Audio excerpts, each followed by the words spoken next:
नमस्कार। Sports can के आज के अंक में आप सभी का स्वागत है। खेल जगत की तमाम खबरों के साथ मैं शक्ति प्रताप सिंह और श्रोताओं, इन खबरों पे हमारे साथ विस्तार से चर्चा के लिए हमारे साथ स्टूडियो में मौजूद हैं वरिष्ठ खेल विशेषज्ञ शबाब अनवर। शबाब जी, स्वागत है आपका। धन्यवाद आपका और श्रोताओं को नमस्कार। सबसे पहले नजर डालते हैं आज की स्पोर्ट्स हेडलाइंस पर। जम्मू कश्मीर में 3 दिवसीय खेलो इंडिया जल क्रीड़ा महोत्सव का शानदार आगाज हुआ। 23 अगस्त तक श्रीनगर स्थित डल झील पर होगा आयोजन। भारत के रुद्राक्ष पाटिल, अर्जुन बबूता और किरण जाधव ने एशियाई निशानेबाजी चैंपियनशिप में 10 मीटर एयर राइफल पुरुष टीम स्पर्धा में स्वर्ण पदक जीता।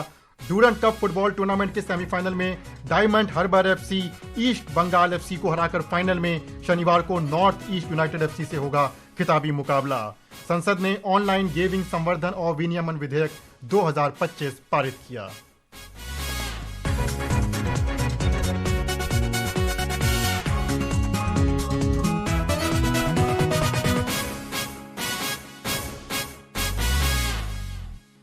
जम्मू कश्मीर में आज 3 दिवसीय खेलो इंडिया जल क्रीड़ा महोत्सव का आगाज हो गया है। ये आयोजन 23 अगस्त तक श्रीनगर स्थित प्रतिष्ठित डल झील पर चलेगा। युवा कार्यक्रम राज्य मंत्री रक्षा निखिल खड़से और जम्मू कश्मीर के उपराज्यपाल मनोज सिन्हा ने आज श्रीनगर के शेरे कश्मीर अंतर्राष्ट्रीय सम्मेलन केंद्र में आयोजित उद्घाटन समारोह में मुख्य अतिथि के रूप में भाग लिया, जबकि मुख्यमंत्री उमर अब्दुल्ला और खेल मंत्री सतीश शर्मा विशिष्ट अतिथि के रूप में उपस्थित रहे। 36 राज्यों और केंद्र शासित प्रदेशों के 500 से अधिक एथलीट इन प्रतियोगिताओं में भाग लेंगे।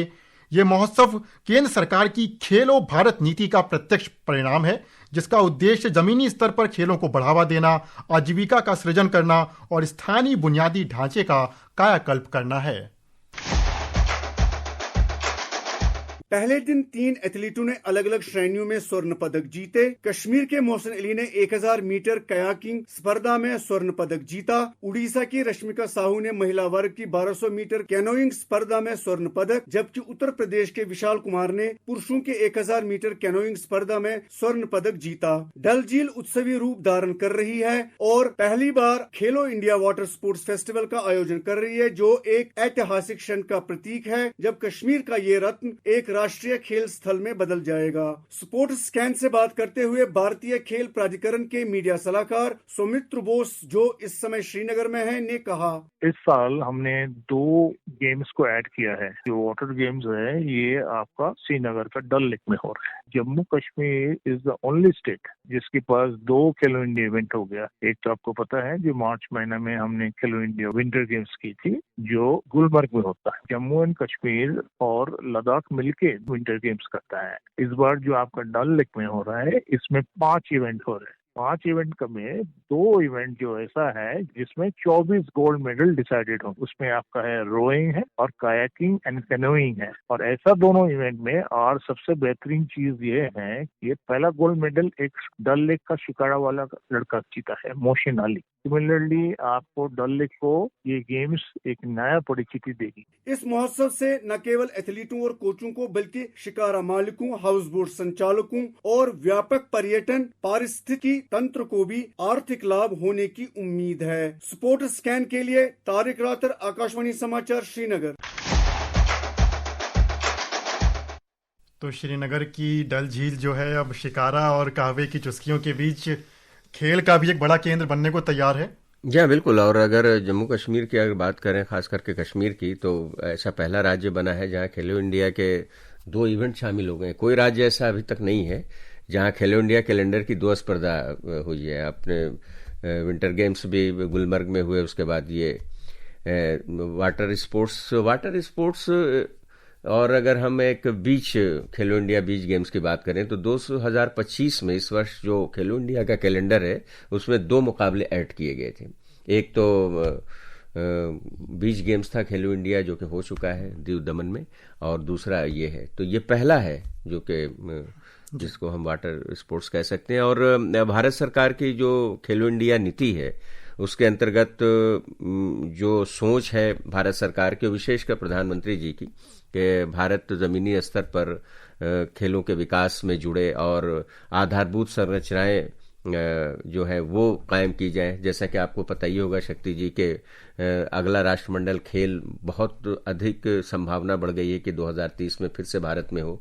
2010 में हमने इसका पहला आयोजन किया था, फिर भारत ने 2036 के ओलंपिक के लिए भी दावेदारी की है।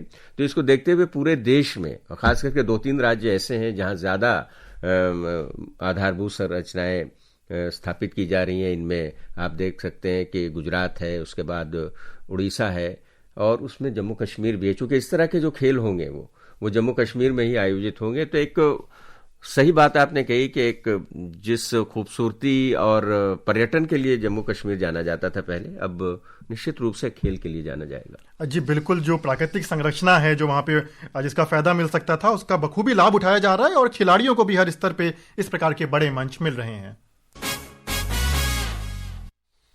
और अब रुक करते हैं निशानेबाजी का, जहां कजाकिस्तान में चल रही एशियाई निशानेबाजी चैंपियनशिप में भारत के रुद्राक्ष पाटिल, अर्जुन बबूता और किरण जाधव ने आज 10 मीटर एयर राइफल पुरुष टीम स्पर्धा में स्वर्ण पदक जीता है। वहीं जूनियर वर्ग में मानसी रघुवंशी ने महिलाओं की स्कीट स्पर्धा में स्वर्ण पदक अपने नाम किया, जबकि यशस्वी राठौड़ ने रजत पदक जीता। भारत के सीनियर निशानेबाजों ने अब तक 2 स्वर्ण, 1 रजत और 4 कांस्य पदक जीत लिए हैं। तो निशानेबाजी में जितना भारत के सीनियर खिलाड़ी अपना लोहा मनवा रहे हैं, उससे बराबरी पे खड़े होकर जूनियर खिलाड़ी भी प्रदर्शन कर रहे हैं। जी हाँ, बिल्कुल सही कहा आपने कि नई पौध है निशानेबाजों की। और वैसे भी आप देखिए कि सीनियर लेवल पर भी निशानेबाजी में, अगर चाहे वो ओलंपिक हो, राष्ट्रमंडल हो, खेल हो, एशियन गेम्स हो, उसमें भारत अपना दबदबा पहले से कायम रख चुका है। क्योंकि निशानेबाजी एक ऐसी स्पर्धा है जो अंतर्राष्ट्रीय मुकाबले में जब भी भारत के निशानेबाज जाते हैं तो कम से कम पदक की संभावना सबसे ज्यादा बनी रहती है। ऐसा ही इसमें भी हुआ है। वहीं भारतीय महिला पहलवान तपस्या ने बुल्गारिया में अंडर 20 विश्व कुश्ती चैंपियनशिप 2025 में 57 किलोग्राम भार वर्ग में स्वर्ण पदक अपने नाम किया। तपस्या ने कल फाइनल में नॉर्वे की फेलोसिटियास डोमोजेवा को 5-2 से हराया। महिलाओं की 68 किलोग्राम भार वर्ग में सृष्टि को फाइनल में जापान की रे होशिनो से हार का सामना करना पड़ा। हालांकि इसके बाद भी उन्होंने रजत पदक अपने नाम किया। वहीं आज भारत की श्रुति, सारिका और काजल ने अपने अपने भार वर्ग में सेमीफाइनल में जगह पक्की की। ग्रीको रोमन पहलवान सूरज ने 60 किलोग्राम भार वर्ग में सेमीफाइनल में जगह बनाई। प्रिया मलिक और रीना ने भी फाइनल में जगह बना ली है। पुरुषों की स्पर्धा में सुमित मलिक ने मंगलवार को 57 किलोग्राम भार वर्ग में रजत पदक अपने नाम किया था। तो भारतीय पहलवान तो लगातार बड़े मंचों पे अपने शानदार प्रदर्शन के लिए जाने जाते हैं। बीच में थोड़ा सा एक खराब समय कह सकते हैं, खराब समय। जी हाँ, बिल्कुल आपने बिल्कुल सही शब्द का इस्तेमाल किया है।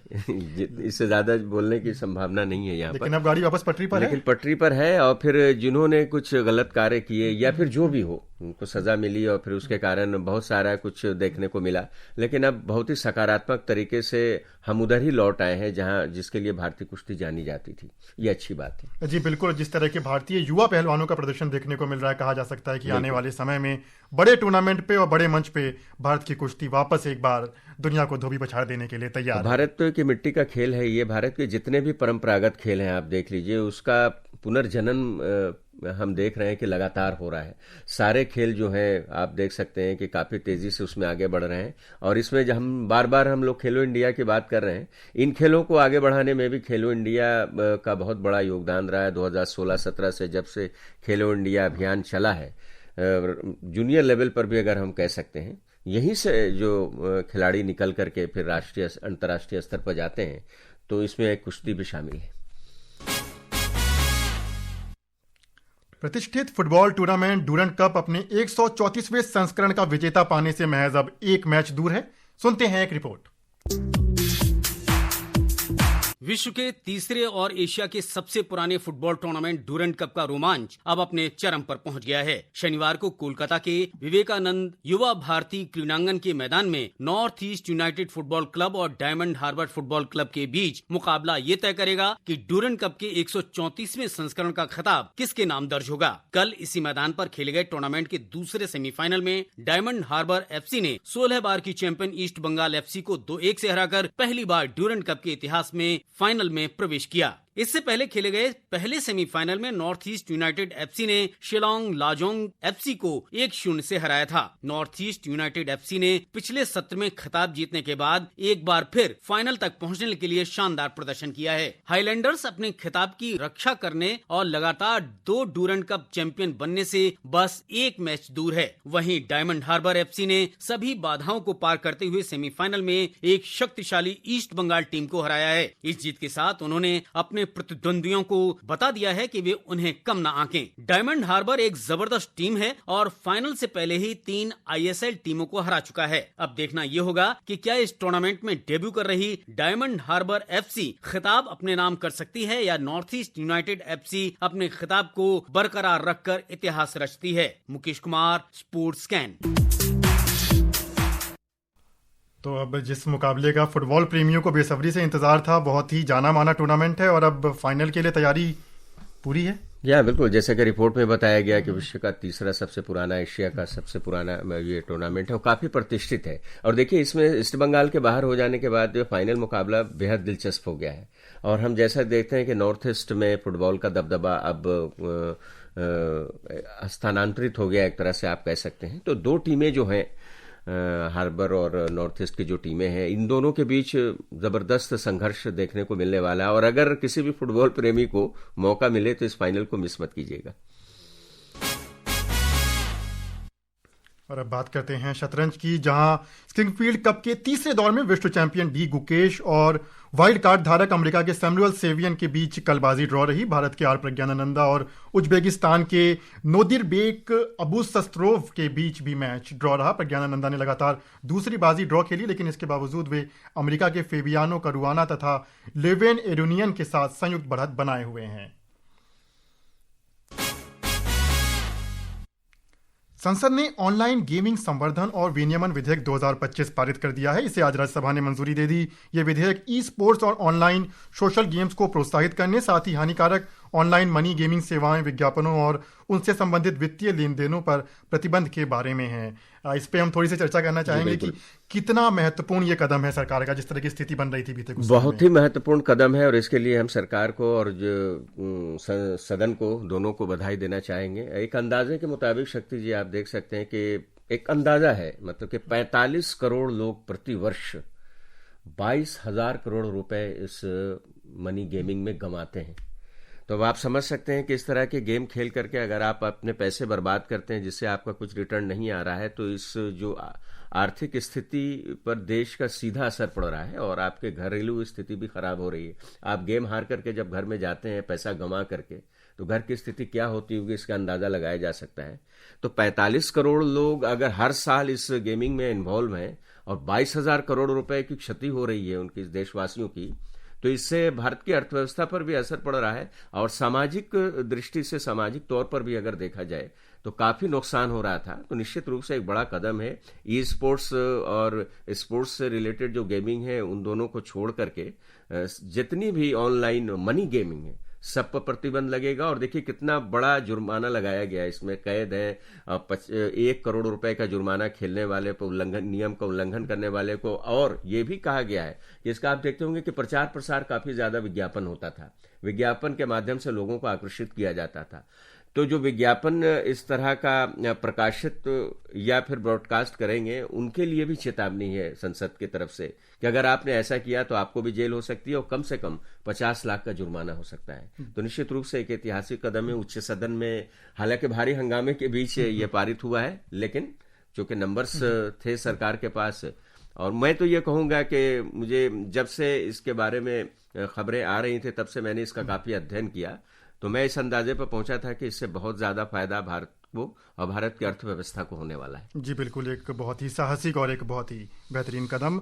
उधर मिजोरम में सरकार 2036 में होने वाले ओलंपिक खेलों को देखते हुए एक मजबूत खेल संस्कृति के निर्माण में जुटी है। एक छोटा राज्य होने के बावजूद मिजोरम में एक मजबूत खेल स्थिति है, खेल संस्कृति बनी हुई है। सरकार ने राज्य में जमीनी खेल विकास कार्यक्रम GSDO शुरू किया। आइजोल में आज इसका शुभारंभ किया गया। इस अवसर पर राज्य के खेल मंत्री श्री लाल निग्रोन लोवा हमार ने कहा कि यह कार्यक्रम मिजोरम राज्य खेल परिषद के सहयोग से समग्र शिक्षा मिजोरम की एक पहल है। उन्होंने कहा कि इस कार्यक्रम के अंतर्गत विभिन्न जिलों में 46 केंद्र खोले जा रहे हैं जहां 9 खेल विधाएं लागू की जाएंगी। और श्रोताओं, अब समय हो गया है आप सभी से विदा लेने का। शबाब जी, आपका बहुत बहुत धन्यवाद। धन्यवाद आपका। और श्रोताओं, इसी के साथ मुझे और स्पोर्ट्स कैन की पूरी टीम को अनुमति दीजिए। नमस्कार।